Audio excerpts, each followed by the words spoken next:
today.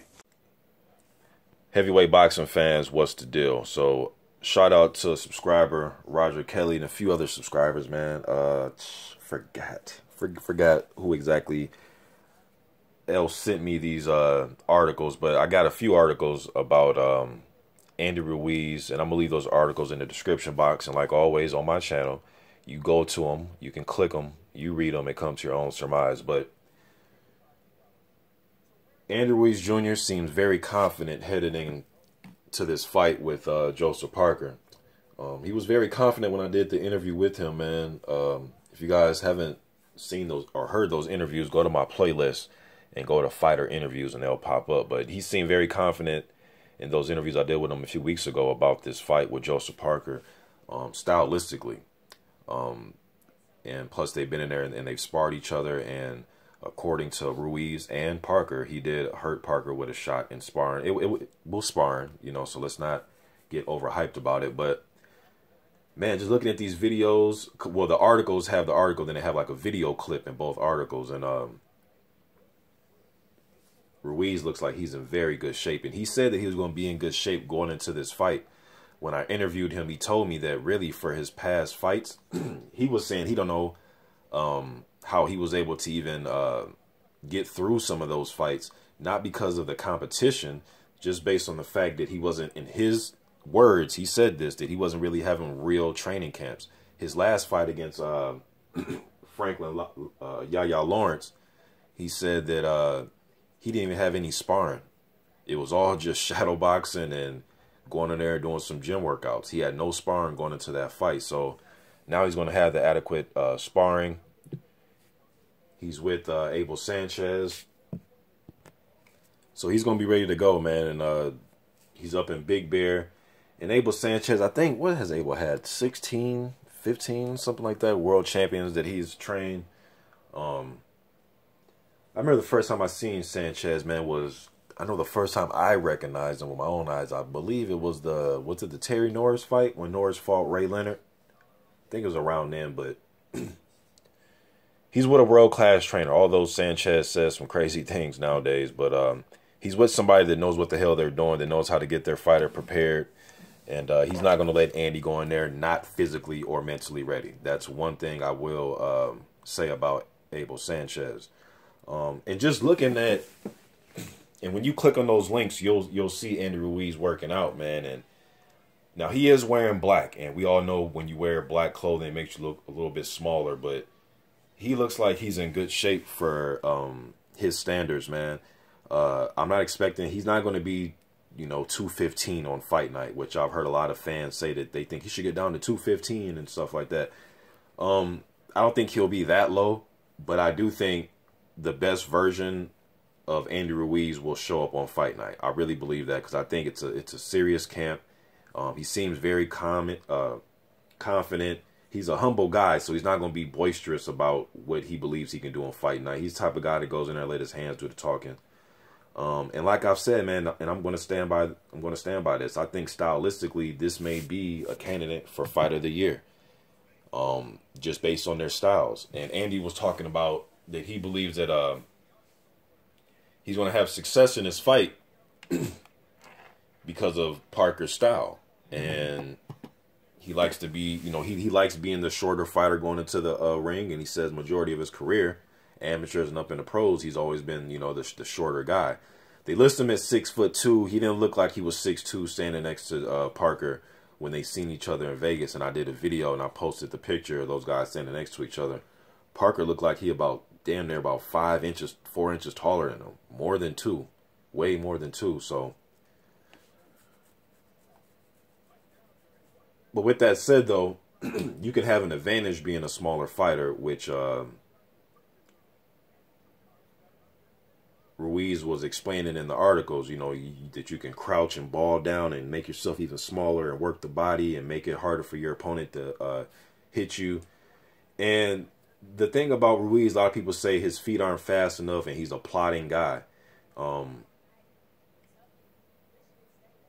look at it like he moves his head well. He keeps up a high guard. He's a guy that likes to focus on his opponents with his eyes. He isn't a guy that's always bending over to the point where he can't even see his opponent in front of him, or he's turning his body away. He always keeping his eyes on his opponents. He has fast hands, and he has good footwork when he's trying to work his way on the inside. Yes, he can be a little bit lazy on the inside, but a lot of those fights he was coming in out of shape, and he would still win those fights. And he was just doing whatever the opponent allowed him to do. I think if Parker tries to fight on the move a little bit, which I think he will, he'll try to set things up with the jab. But Parker thing is he wants to make you respect him. You know what I mean? He doesn't shy away from that. Parker will make you respect him. Takam was pushing him back a little bit in their fight. Andy believes that the Takam fight, in his opinion, proved to him that Parker cannot fight really going backwards, or he's not all that great at fighting going backwards. I mean, I agree with that as far as I believe that Parker's he's fighting at his best when he's coming forward and he's putting the pressure on. And when I say put the pressure on, I don't mean he's going in there and just going, you know, all out, throwing crazy punches, but just walking you down and being the aggressor in the fight. Setting you up with the jab, but walking you backwards as he's setting you up with the jab, and then he's landing his combos.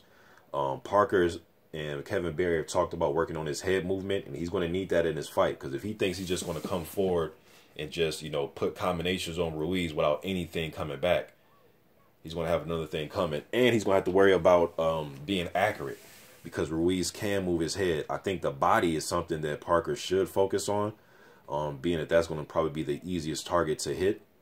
And then, like they say, once you hurt the body, the head will fall. So then maybe he can set up something like that. I think Parker's going to go right for his body. I think Parker's going to, or not Parker, I'm sorry. I think Ruiz is going to go right for Parker's body.